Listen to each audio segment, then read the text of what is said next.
Have you ever wondered why you are struggling with hunger? The need to go for food even after having a big meal. And if I told you that hunger regulation is so intimately related with this one hormone, it will truly create an impact on your understanding of how to better manage and control your hunger. Hi, my name is Dr. Arun Dhir. I'm a gastrointestinal and a weight loss surgeon and the author of the book Happy Gut, Healthy Weight. Friends, my role is not just to perform weight loss surgery.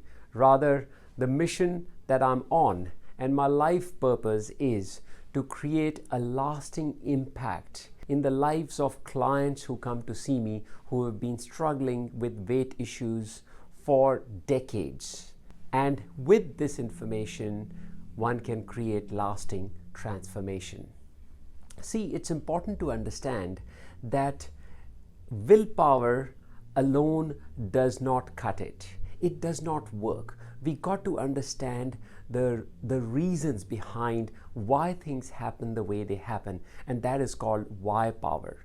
When people come to me at the door of weight loss surgery, they have tried everything else to control their hunger. They have tried diets, they have tried calorie restriction, but what they are still wondering is that they are struggling with their portion control because they are constantly hungry.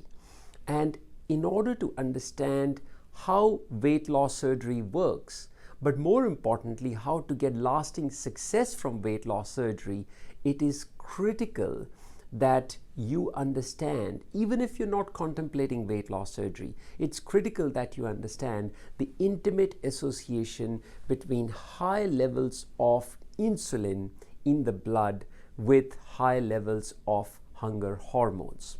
See, when people come for surgery or for just health assessment, we find that their insulin levels are really elevated. Normal insulin levels in a fasting state for a healthy individual is between 2 to 12 units per liter. But in individuals who are overweight and struggling with obesity, their fasting insulin levels are 5 times or sometimes 10 times that of normal. What this is reflective of is a state called as insulin resistance. Insulin resistance is a state in which the body's cells are starving, and these starving cells are sending a signal to the pancreas, which is where insulin is made, that, hey, we are hungry, we need more sugar. The pancreas basically is saying that there is already high blood sugar which is floating in the blood cells, but insulin is required to push this sugar into the cells. And in order to compensate for that, the pancreas starts to produce more insulin. The simplest analogy is to see that there is this beautiful sports car and you are driving it with your one foot on the accelerator and the other foot on the brake. It creates a state of internal resistance. That's what is called insulin resistance. And this insulin resistance is going to cause wear and tear in the long run. And that's when it starts to manifest as diabetes. But the other thing, what high levels of insulin do is they lead to a preferential conversion of glycogen, which is a form of glucose as the cells store it. The cells are preferentially caused to convert glycogen into fat. This fat is the unhealthy fat that deposits predominantly around our waist, and it is called the visceral fat. This is what leads to fatty liver and fat deposition around the other organs of the abdomen, and it causes an increase in the waist-hip ratio. So if you want to just check, if you're a male, your waist-hip ratio should be close to 1. But if your waist is much bigger than your hips, then you are clearly in the red zone.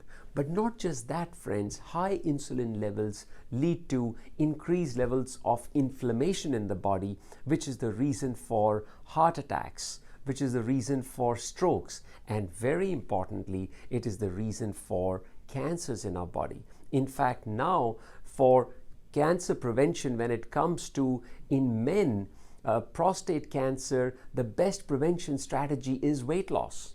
For women who are at risk of developing endometrial cancer, the best cancer prevention therapy is weight loss or reducing your weight. So, how do you tackle this ongoing challenge of hunger? Well, clearly the answer is weight loss, but it's not an easy option. So I'm going to suggest to you, as I always do, 3 tips which are going to help you understand that overcoming your insulin resistance will help you overcoming your hunger.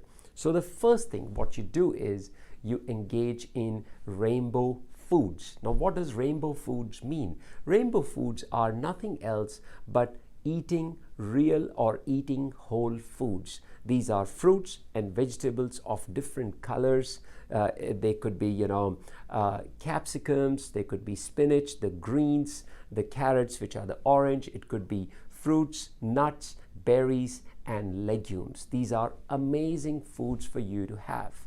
Second strategy that I suggest is that of intermittent fasting.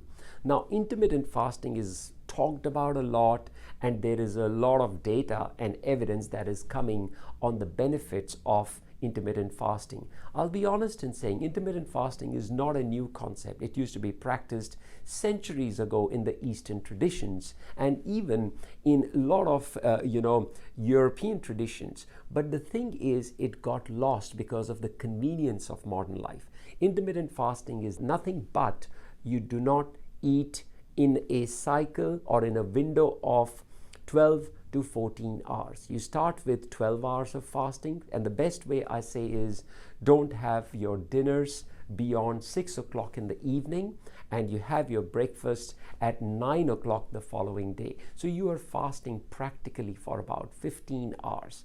The real benefits of intermittent fasting start to come from about 16 hours and onwards.